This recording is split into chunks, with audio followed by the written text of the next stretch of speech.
स्वागत है दोस्तों। अचानक 8 साल बाद नरेंद्र मोदी जी को याद आ गया है कि जीएसटी जनता की कमर तोड़ रही है, इसमें रिफॉर्म की आवश्यकता है। दोस्तों, दिवाली पर गिफ्ट्स कौन नहीं चाहता। कोई कपड़े देता है, कोई मिठाई देता है, कोई गैजेट्स देता है, लेकिन इस बार सरकार कह रही है कि हम आपको दे रहे हैं सबसे बड़ा तोहफा, यानी कि तोहफा ऑफ द ईयर, यानी कि जीएसटी में कटौती। ठीक सुना आपने, ये वही जीएसटी है जो 2017 में इस नारे के साथ लॉन्च हुआ था कि वन नेशन वन टैक्स, और बड़ी धूमधाम से इसको लॉन्च किया गया था। उस समय वादा किया गया था कि यह लोगों की जीवन शैली को आसान बनाएगा, करप्शन कम करेगा और लोगों को राहत देगा। लेकिन हकीकत तो आप सभी के सामने है। जीएसटी ने पिछले 8 सालों में छोटे दुकानदारों से लेकर आम जन को बुरी तरह से परेशान किया, लेकिन अचानक से सरकार जाग चुकी है और कह रही है कि अब जीएसटी को हमने आसान कर दिया है। तो आज हम इस दिवाली गिफ्ट का पूरी तरह से पोस्टमार्टम करेंगे कि किसको फायदा होगा, किसको नुकसान होगा। आपने सोचा भी नहीं होगा, ऐसे फैक्ट्स आपको इस वीडियो के अंदर सुनने को मिलेंगे, तो पूरा जरूर देखिएगा। चलिए पहले थोड़ा सा पीछे चलते हैं। 2017 के अंदर पार्लियामेंट में रात को 12 बजे घंटी बजाई गई और जीएसटी लॉन्च हुआ। कहा गया कि अब से वन नेशन वन टैक्स होगा। पहले अलग अलग स्टेट्स के अंदर अलग अलग टैक्स हुआ करते थे। एक्साइज, ऑक्ट्रॉय, सर्विस टैक्स सबको एक साथ मिला दिया गया। जीएसटी के 4 स्लैब बनाए गए, 5%, 12%, 18% और 28%। आसान लग रहा था, लेकिन रियलिटी काफी ज्यादा कॉम्प्लेक्स हो गई। उदाहरण के लिए मान लेते हैं कि आपने एक बिस्किट का पैकेट खरीदा। अगर नॉर्मल बिस्किट है तो उस पर 18% टैक्स है, लेकिन अगर चॉकलेट प्लेटेड है तो उसी के ऊपर 28% टैक्स है। अब आप ही बताइए, आम नागरिक कैसे समझेगा कि मुझे कौन सा बिस्किट इनमें से खरीदना है।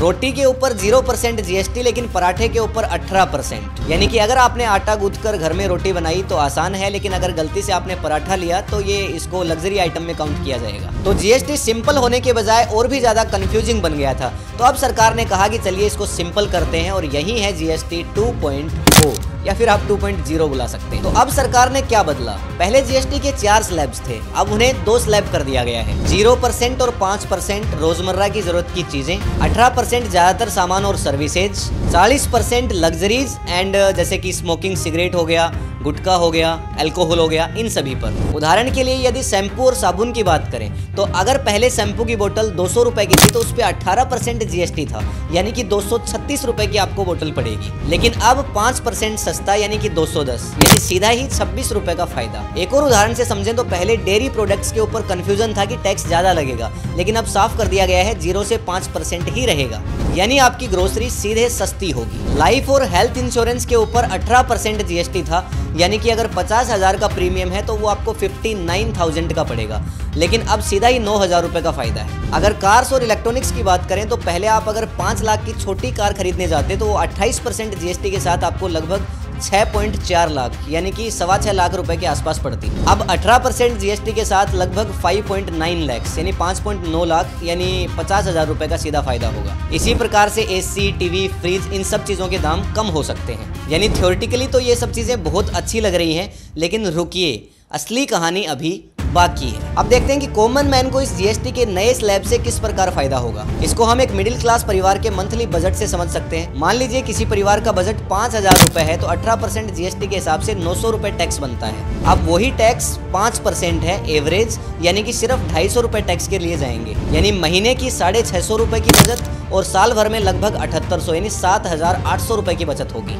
अगर हेल्थ इंश्योरेंस और एनुअल प्रीमियम्स को देखें तो 30,000 रुपए का मान लो उनका रेट था, तो वो आपको 18% जीएसटी के साथ वो 35,400 रुपए का पड़ता था। अब इनके ऊपर कोई जीएसटी नहीं है तो वो आपको 30,000 रुपए का ही पड़ेगा, यानी सीधा 5,400 रुपए का फायदा है। अगर फेस्टिवल्स पे शॉपिंग की बात करें तो पहले अगर आपको एक एलईडी टीवी 30,000 रुपए का पड़ता तो उस पर 28% जीएसटी, यानी कि लगभग 38,000 के आसपास अमाउंट जाएगा। अभी उस पर 18% जीएसटी है, यानी लगभग 3,000 रुपए का फायदा होगा। तो कुल मिलाकर अगर कोई एक फैमिली का मंथली बजट 5,000 रुपए रहता है तो उसको सालाना 15,000 से 20,000 रुपए तक का प्रॉफिट हो सकता है। इट साउंड्स ग्रेट, ये सुनने में काफी ज्यादा अच्छा लग रहा है, लेकिन क्या ये बचत आपके खाते में आएगी या फिर कंपनियां इसको अपने प्रॉफिट मार्जिन के अंदर ही लेकर चली जाएंगी? तो अगर इंडस्ट्रीज और इकोनॉमी को लेकर के बात करें, इंडस्ट्री के लिए यह राहत किसी ऑक्सीजन सिलेंडर के जैसी है। एफएमसीजी, यानी कि fast moving consumer goods, Colgate और नेस्ले जैसी कंपनियों की ग्रोथ पिछले कुछ साल से रुक सी गई थी। यानी कि एकदम से स्टॉपेज आ गया था इन पे। लोग चीप प्रोडक्ट्स खरीद रहे थे, यानी ब्रांड्स को साइड में रख रहे थे, लेकिन अब लगता है कि ब्रांड प्रोडक्ट्स फिर से सस्ते होंगे,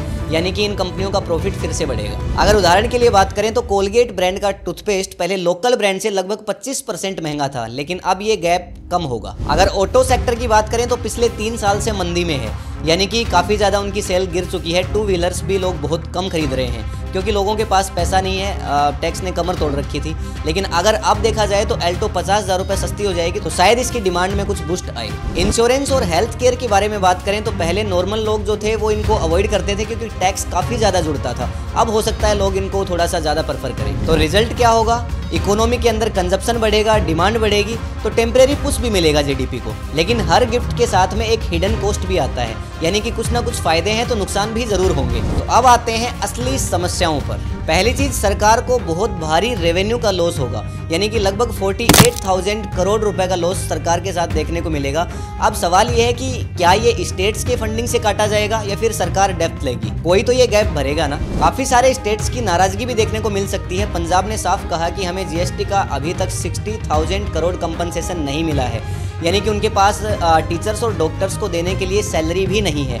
ये कितनी बुरी बात है किसी एक स्टेट के लिए। तीसरी प्रॉब्लम है पास थ्रू डाउट, यानी कि कंपनियां सच में प्राइस घटाएंगी या फिर कहेंगे कि प्रोडक्शन कॉस्ट बढ़ गई है और रेट्स को सेम ही रखेंगे। जैसे कि ट्विटर पर काफी सारे लोग कह रहे हैं कि जीएसटी घट गया है लेकिन शैम्पू फिर भी उतना ही महंगा क्यों मिल रहा है। फोर्थ प्रॉब्लम यहाँ से देखने को मिल रही है टाइमिंग इश्यूज। रिटेलर्स का कहना है कि हमें पुराना स्टॉक मिला है जो कि 28% जीएसटी पे हमने खरीदा है, अब अगर इसको हम 18% पे बेचेंगे तो हमारा तो घाटा हुआ ना एक तरह से। और पांचवी बड़ी प्रॉब्लम यहाँ दिखाई देती है पॉलिटिकल एंगल। अपोजिशन कह रहा है कि 8 साल से जनता को लूटा गया, लेकिन अब इलेक्शन के जस्ट पहले आप दिवाली गिफ्ट दे रहे हो। और बात भी सही है क्योंकि थोड़ा इतिहास की अगर बात करें तो 2019 में भी पेट्रोल पे एक्साइज ड्यूटी घटाई गई थी, यानी कि पेट्रोल थोड़ा सस्ता हो गया था, लेकिन चुनाव जाते ही बाद में फिर से उसको महंगा कर दिया गया। तो चलिए अब इतनी बात जब हमने करी है तो थोड़ा सा एक्सपर्ट्स और बिजनेस लीडर्स के बारे में भी जान लेते हैं कि उनका इस बारे में क्या सोचना है। अगर देखा जाए तो इंडस्ट्री लीडर्स काफी खुश नजर आ रहे हैं। आनंद महिंद्रा ने ट्वीट किया कि बिगेस्ट दिवाली गिफ्ट। किसी ने कहा कि मिडिल क्लास फाइनली रिलीव्ड। लेकिन एक्सपर्ट्स के बारे में बात करें तो मार्केट गुरु नीलेश शाह ने कहा कि यह कदम थोड़े टाइम के लिए तो रिलीफ देगा, लेकिन लॉन्ग टर्म के अंदर रेवेन्यू लॉस होगा। और काफी सारे लोगों का कहना है कि आगे चल करके हो सकता है या तो इसको चेंज कर दिया जाए फिर से, या फिर काफी ज्यादा घाटा होगा उसको कौन भुगतेगा, जिसकी बात अपन पहले ही वीडियो में कर चुके हैं। यानी एक लाइन अगर बोली जाए तो industry claps but economist worry. Industries ताली बजा रही है लेकिन इकोनॉमिस्ट चिंतित हैं। अगर इस जीएसटी के नए स्लैब को दुनियादारी से कंपेयर करें तो आप देखेंगे कि कई सारे उदाहरण हमारे सामने आते हैं। ग्रीस ने 2010 में इसी तरह से टैक्स स्लैब कम किए, लोगों को खुशी भी मिली शॉर्ट टर्म में, लेकिन लॉन्ग टाइम में देखा गया तो पूरा देश इकोनॉमिक क्राइसिस में डूब गया। तो सवाल ये है कि इंडिया भी शॉर्ट टर्म की खुशी देख करके कुछ फायदों के लिए लॉन्ग टर्म का नुकसान कर रहा है। तो फाइनली अगर आप इस वीडियो के कंक्लूजन की बात करें तो जनता काफी ज्यादा खुश है लेकिन गवर्नमेंट घाटे में नजर आ रही है। दिवाली गिफ्ट अगर देखा जाए तो सच में बहुत बड़ा है। आपके ग्रोसरीज आइटम्स और बाकी सारी चीजें सस्ती होंगी, इस बात में कोई शक नहीं है। इंडस्ट्रीज को बूस्ट भी मिलेगा, लेकिन साथ ही सरकार को 48,000 करोड़ का घाटा भी होगा। स्टेट्स को फंडिंग क्राइसिस भी झेलना पड़ सकता है। और लॉन्ग टर्म इम्पैक्ट की बात करें तो अभी अनक्लियर है, यानी कुछ भी पता नहीं है कि लॉन्ग टर्म में इसका क्या होने जा रहा है। अब आप लोग ही कमेंट सेक्शन में लिख करके अपनी राय बताएं कि क्या ये जीएसटी कट सच में जनता के लिए गिफ्ट है या फिर एक पॉलिटिकल पटाखे की तरह से काम करेगा। अगर वीडियो आपको पसंद आया है तो लाइक शेयर करना बिल्कुल मत भूलिए। रिसर्च में समय जाता है, हमारी मेहनत काफी ज्यादा है इस वीडियो पर, इसलिए सच में आप लाइक का बटन चाहें तो दबा सकते हैं, वीडियो को शेयर कर सकते हैं काफी ज्यादा लोगों तक।